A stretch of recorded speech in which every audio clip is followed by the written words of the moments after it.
हाँ भाई बच्चे, कैसे हो? ठीक हो? ठीक है सर। बेटा, आज तुम में से जन्नत की मिट्टी कौन लेकर आएगा? सर भला हम जन्नत की मिट्टी कहाँ से ला सकते हैं? सर मैं लेके आता हूँ जन्नत की मिट्टी।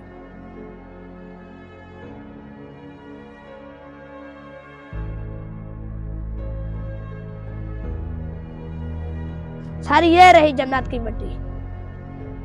बेटा, ये तुम जन्नत की मिट्टी कहाँ से लाए हो? सर ये मैं अपनी माँ के पैरों की मिट्टी लेकर आया हूँ।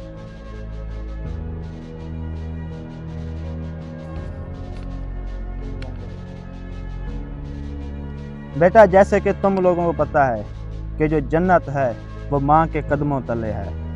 आज सांवल ने यह साबित कर दिया है कि हमें अपने माँ बाप की खिदमत करनी चाहिए।